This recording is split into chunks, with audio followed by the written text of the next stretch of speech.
You might be doing everything right with your eBay store, but this one thing that you might be overlooking can make a huge difference in your success or your failure. And we're going to talk about that on the other side.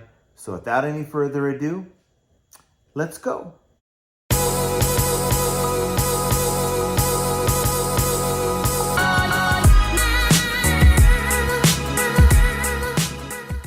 Hello everyone, welcome back to the channel. This is John from Flippin Ain't Easy.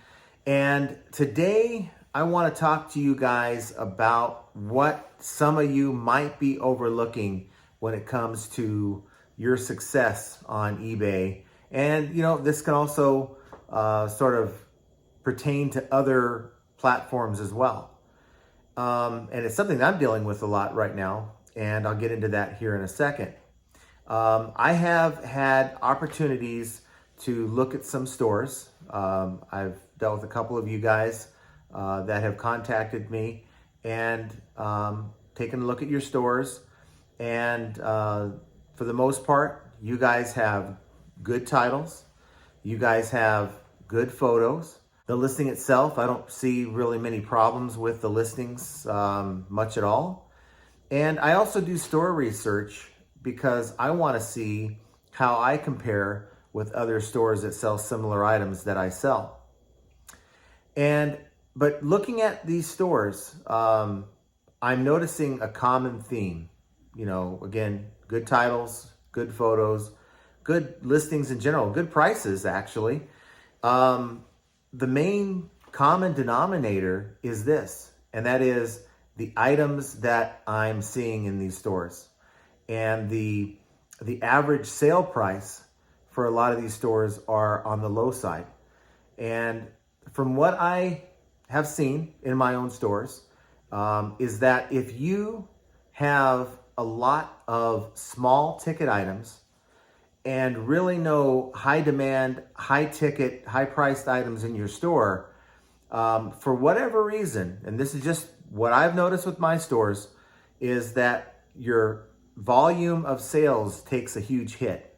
And I noticed this in my own store when I sell out of my big ticket items and I don't have as many of my big ticket items, but I still have a lot of my smaller ticket items. Things seem to kind of slow down for me. And that's kind of what's happening for me right now, because I've gone through a lot of my merchandise. Believe it or not, the stuff you've seen in my garage is almost gone.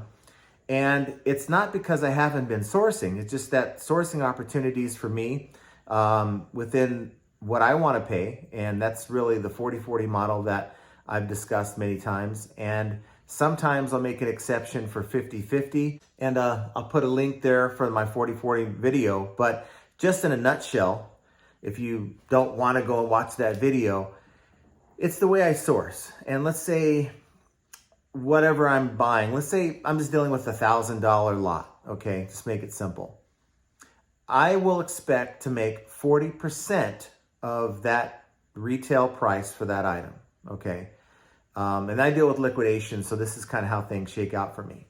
So if something's $1,000, I can expect to make $400 on that. So of course, you're gonna check your comps, you're gonna make sure you can obtain at least 40% of what the retail price is for that item, okay? And we're not talking anything about condition. We're not even discussing that. Of course, the newer the item, the more of that you can recoup. I'm talking 40%. So usually that's open boxed, and sometimes used can achieve that. And so that's $400. So if I am making $400, I do not want to be into that item for any more than 40% of what I plan on making. So basically 40% of 400 is $160. So I don't want to be into an item for anything more than 16%. Now, I will give and take. Of course, we want to be lower than 16%, but we also, can go as high. I think I can go as high as like 21%. And that's fine. It really depends on the item. If I really feel good, the comps are there, and I say comps, it's looking at the solds, whatever platform you're selling on. You want to see how the sales are doing as compared to what your competition looks like. So with that in mind, I have a formula that works for me, provided that, I get a good mix of goods to resell. But I'm seeing in a lot of the stores that I'm reviewing a trend of quick and easy listings that have under $15, about $10 to $15 average sale price. And I guess in a sense, if they're quick and easy flips, you have a lot of stuff, maybe you have a lot of replenishables of the same item, that can work. And I'm not knocking the fact that you have that if you happen to have that in your store. I have that in my store. But if that's the majority of the items you're relying on getting your income from, you have to sell a lot of those items to get where you want. So in my mind, the goal for me is not how many items I list.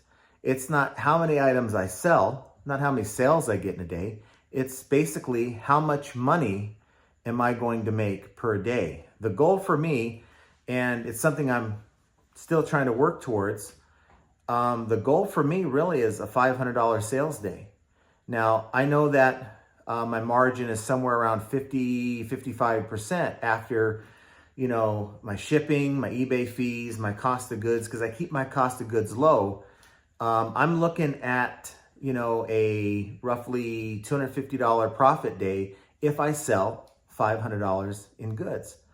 So, most stores sell one for every 100 items that they have listed. Now, some are slower than that. If you have clothing or other very saturated items, you're going to see maybe one every 150, maybe even one for every 200 listings per day that you're going to sell in that category. But for those of you who sell like me, just a bunch of random things that people, everyday items and that kind of thing, you're going to see about, give or take, one for every 100 on average. Some days are going to be better than the other. And based on my observation, that's irrespective of the sale price. So how do you bring up the bar to make more money? And forget making more sales. The only way in most cases, now we're dealing with just average items. So in most cases, one for every 100, you have to build a very, very large store. And those low price items after your fees and shipping are going to give you very small margins. But some stores, they operate great that way. And if that's how you operate your store with lower price ticket items, then hey, I'm not here to knock you. That's working for you. Keep doing what you're doing. But I'm looking and trying to explore ideas for my own account, and maybe in doing so, maybe help you with some ideas on yours. That the idea you want to maybe look into is picking up more items that have a higher sale price than what you're selling right now. I think that it's more important. A lot of people, a lot of YouTubers talk about, hey, I can list 20, I can list 50, I can list 100 items in a day. But that shouldn't be so much the focus. It's how much money, how much value are you listing a day? Are you listing $400 or $500 worth of merchandise a day? Or are you listing 1,000 in that same 50 items that you might list in a day, whatever it might be? I think a lot of times we look for the easy listing items like DVDs and some types of clothing, and we pass on items that have higher resale value because they're more of a pain to list. And I get it, that whole listing thing again, it's very demotivating to have to come home to a bunch of items you have to test, clean, take multiple photos of, deal with boxing up this particular item, maybe a large item, just maybe an item you're not familiar with, and you're out of your comfort zone. Maybe you're comfortable dealing with clothing, maybe you're comfortable dealing with DVDs and then things like that. But if you want to make more money, you're going to either list a lot more items, and that's going to require you to work even harder than you are right now, or take the same number of listings that you're currently doing and list higher ticket items. So items that have a sale price, average sale price, at least for me, I'm looking at items that have at least a $20 plus sale value, and that's based on the solds on eBay. Of course, I do charge shipping on top of whatever I sell. I'd say about 80 to 90% of the items I sell, I charge shipping in addition to that price. So you got to kind of work that in however you do it. But for me, it's $20 plus the cost of shipping or higher is what I've been focusing on. And to be honest with you, unless I already have a listing already made for that item that I can just go back to and relist it, I'm not wasting my time anymore with goods that are under 20 bucks, aside from the stuff I already have listed in my store. And I suggest that you do the same if you're interested in bringing up, not so much, again, the sales that you're doing per day, but the amount of money you're making per day. So guys, what do you think? Please comment down below. While you're at it, please do me a favor, hit that like button, subscribe to the channel, and then hit that notification bell so you can be notified when I make another video. Before I go, I want to thank you guys for the last video I made. I'll leave that here in case you haven't watched it. And I really just want to thank you guys for a lot of the kind words that you posted on that video. Certainly, I was not fishing for compliments or anything like that. It was just a heartfelt statement that was weighing on me for quite some time. And I just thought it was appropriate and important to share my feelings with you guys.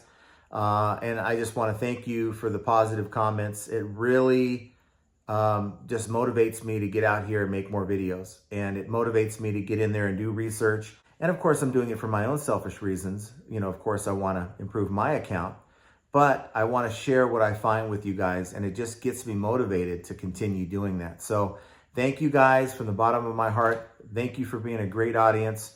Very supportive, and you know, you guys participate in the videos and the comments, and please, whether you agree with me or not, please keep your comments coming. Just if you don't agree with me, do it in a respectful way. You know, the way I look at it is I'm not always going to have the right answer. Sometimes I'm going to rely on you guys to correct me. You know, I really, really appreciate you guys. You guys have to know that. And thank you. We're creeping up on 10,000 subs. That's my goal.